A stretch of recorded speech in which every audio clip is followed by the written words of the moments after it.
आप मुझे बताना चाहते हैं, सत्ता पक्ष के नेता बताना चाहते हैं कि ये सब आपके संज्ञान में था, लेकिन कोई भी एक ऐसी एजेंसी नहीं है हमारी सरकार की जिसको पता चला कि ऐसा हमला, ऐसा भयानक हमला होने जा रहा है हमारे देश में, कि पाकिस्तान में बैठे हुए इस हमले की योजना बन रही है कि हम भारत जाके हैवानियत करेंगे, 26 लोगों को मार डालेंगे, और हमें पता ही नहीं है। क्या ये हमारी एजेंसियों की विफलता है कि नहीं है? ये बहुत बड़ी विफलता है, एक बहुत बड़ी विफलता है।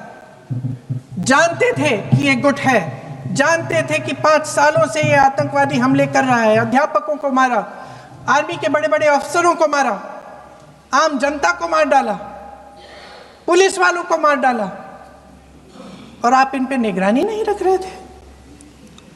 और ये जो एजेंसियां हैं, इनकी जिम्मेदारी कौन लेगा? क्या आईबी चीफ ने अपना इस्तीफा दिया? क्या किसी ने इस्तीफा दिया? गृह मंत्री जी के कार्य क्षेत्र में आता है इंटेलिजेंस ब्यूरो। क्या गृह मंत्री जी ने इस्तीफा दिया? इस्तीफा छोड़िए, जिम्मेदारी ली।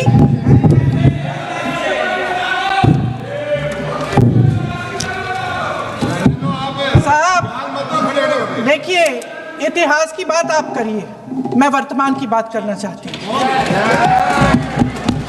आपको तो एक बहाना चाहिए, आपको तो एक बहाना चाहिए। पूरे परिवार का नाम गिनवा देते हैं। अरे अपनी जिम्मेदारी खुद लीजिए। 11 सालों के लिए तो सत्ता में आप हैं। नेहरू को छोड़ नहीं रहा। कल माननीय गौरव गोगोई जी ने अपने भाषण में पूछा गृह मंत्री जी से, क्या आपकी जिम्मेदारी नहीं थी? मैं देख रही थी। राजनाथ जी, रक्षा मंत्री जी यूं यूं अपना सर हिला रहे थे, कुछ बोले नहीं। अंदर से ये महसूस हुआ होगा कि यहाँ कुछ जिम्मेदारी थी, लेकिन माननीय गृह मंत्री महोदय जी हंस रहे थे, वे हंस रहे थे।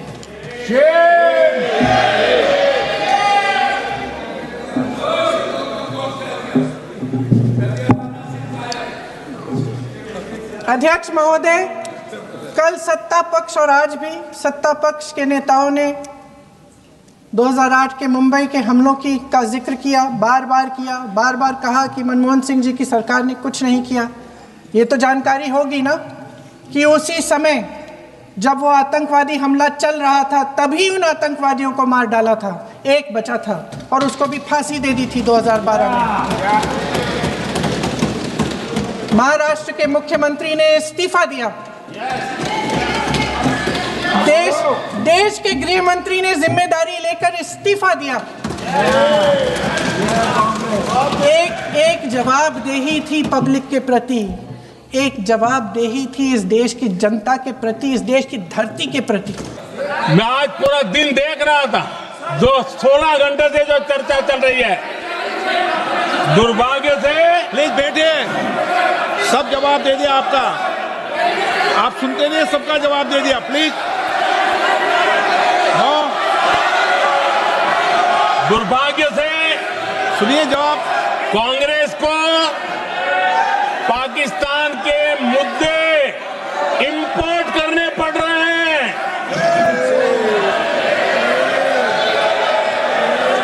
आदरणीय अध्यक्ष जी, आज के वॉरफेयर में इंफॉर्मेशन और नैरेटिव्स की प्लीज बैठिए। बहुत बड़ी भूमिका है।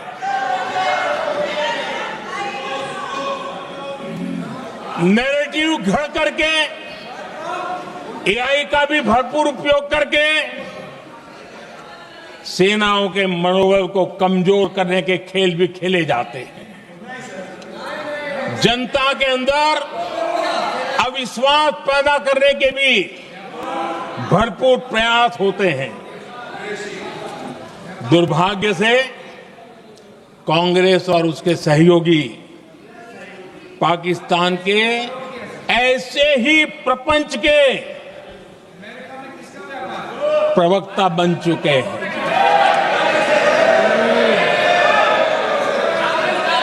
आदरणीय अध्यक्ष जी, देश की सेना ने,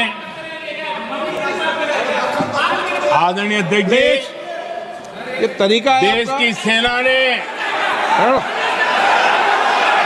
बैठिए बैठिए। देश की भाई, सेना ने सिलसिला है। सर्जिकल स्ट्राइक की, बैठिए।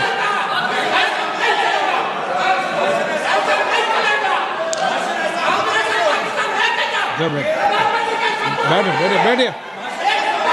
आदरणीय अध्यक्ष जी, देश की सेना ने सफलतापूर्वक सर्जिकल स्ट्राइक की तो तुरंत कांग्रेस वालों ने सेना से सबूत मांगे थे,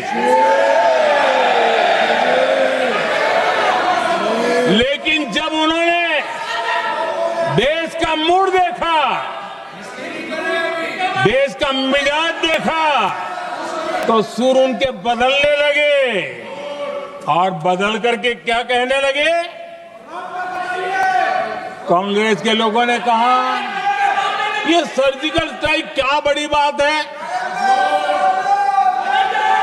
ये तो हमने भी की थी। एक ने कहा 3 सर्जिकल स्ट्राइक की थी, दूसरे ने कहा 6 सर्जिकल स्ट्राइक की थी, तीसरे ने कहा 15 सर्जिकल स्ट्राइक की थी। जितना बड़ा नेता उतना बड़ा आंकड़ा चल रहा था।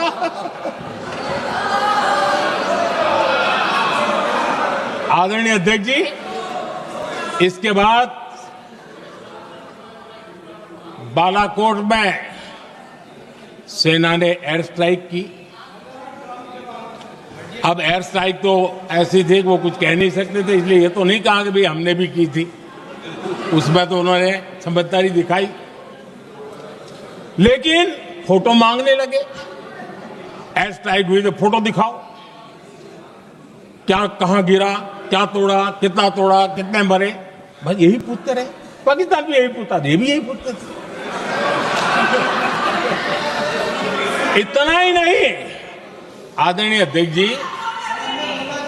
जब पायलट अभिनंदन पकड़े गए तो पाकिस्तान में तो खुशी का माहौल होना स्वाभाविक था कि उनके हाथ में भारतीय सेना का एक पायलट उनके हाथ लगा था। लेकिन यहां पर भी कुछ लोग थे जो कानों कानों में कह रहे थे, अब मोदी फंसा, अब अभिनंदन वहां आए, मोदी ला करके दिखा दे, अब देखते हैं मोदी क्या करता है। आज डंके की चोट पर अभिनंदन वापिस आए।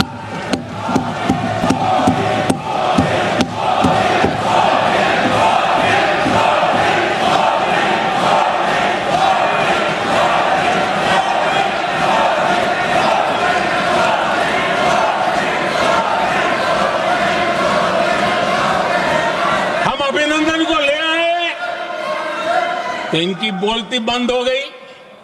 इनको लगा यार ये नसीब वाला आदमी है, हमारा हथियार हाथ से निकल गया।